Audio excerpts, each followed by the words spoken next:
All right, welcome to The Explainer. Today, we are digging into a question that can literally make or break a restaurant before it even opens its doors. You've probably seen it yourself, right?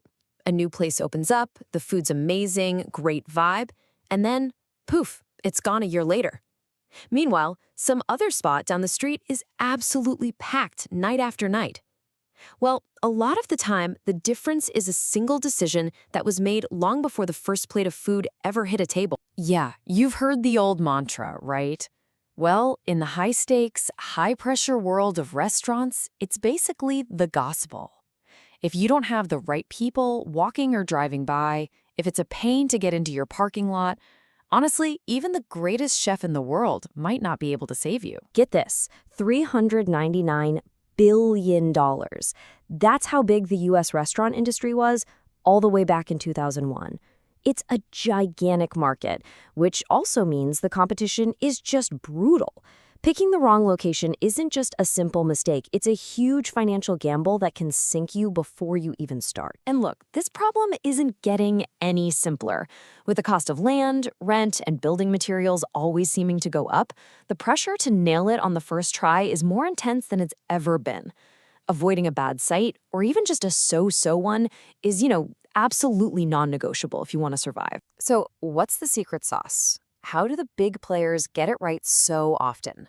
In this explainer, we're going to open up the expert's secret playbook. We'll kick things off with why location is king. Then we'll dive into how to analyze the site, the people, the competition, and what it all means for the future. So how in the world do giants like McDonald's or KFC decide where to build? I mean, we're talking about multi-million-dollar decisions here. It's definitely not a guessing game or just a gut feeling. They have a system. It's all about the data. Well, a lot of the secrets we're about to share come from a study that used this really clever method called the Delphi technique. Think of it like this. It's a way to squeeze the best, most honest ideas out of a group of industry experts without all the ego and groupthink you'd get in a normal meeting. It's how they built the ultimate guide. The way it works is actually pretty brilliant and straightforward. First, you get all the experts to just brainstorm every possible factor they can think of. Then, they all vote on how important each factor is, but they do it anonymously. And then the magic happens. They get to see how the group voted, and they can change their own scores. It's a process that filters out the noise and gets you to what really, truly matters. And what's interesting is that, every brand has its own little quirks. You can see McDonald's is obsessed with parking, while Subway is really keyed in on where the competition is. But the real gold from this study was finding the universal truths that work for pretty much any restaurant, from a fast food joint to a fancy sit-down place. Okay, so the playbook breaks this whole thing down into a few key areas. Let's jump into the first one, the physical spot itself. We're talking about the general neighborhood, the specific piece of land, and just how easy is it for people to get to you? You won't believe this, but the experts brainstormed a list of 56 different factors. 56! Everything from local zoning laws to the condition of the pavement. But as they started scoring and refining, just one, rose to the top as the undisputed king. And here it is. Visibility. I mean, it sounds so simple, right? But with a score of 4.75 out of 5, it was a total knockout. The experts all agreed if people can't easily see a restaurant, they're not going to eat there, period. It's non-negotiable. Okay, so visibility is number one, but it's not a one-man show. Other things about the physical site are a huge deal too. Things like having enough parking and clear, easy-to-read signage. They're right up there, scoring super high as well. And, of course, the lot has to be big enough and, you got to make sure the zoning actually lets you run a restaurant there in the first place. All right, so you've got a great spot that people can see with plenty of parking. What's next? The people. This part of the playbook is all about the customers. Who are they? Where do they live? And how do they get around your potential spot? And this is where things get really interesting, maybe even a little counterintuitive. The number of people who actually live in the area, the resident population, was ranked as the second most important factor in the entire study.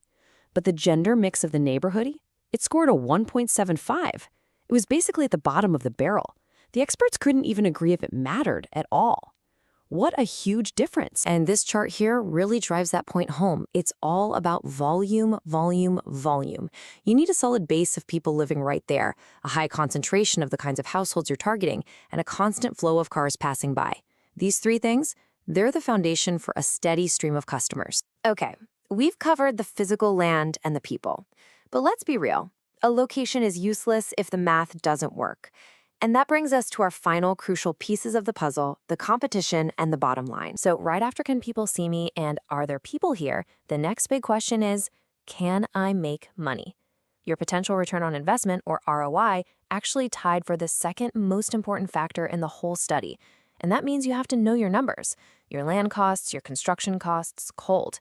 And super importantly, you need to know how well your competitors are doing. Their sales numbers are a massive clue about the health of the market you're about to enter. All right, we've been through the whole playbook, we've seen what the experts say, so let's wrap this all up. What are the absolute must-knows, and what does this mean for the future of finding the perfect spot? You know, there's a quote from a study that just nails it.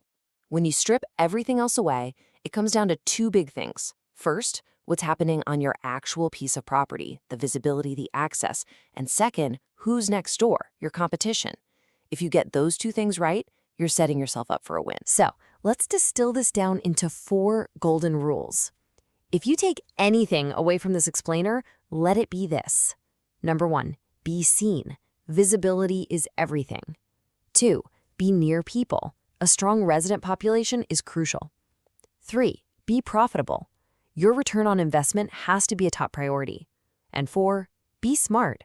Know your costs and know what your competition is up to. That's the blueprint. But I want to leave you with one last question to chew on. Think about it. These rules were hammered out in a pre-DoorDash, pre-Uber Eats world, a world before remote work completely scrambled our daily commutes. So the big question is, are these rules timeless?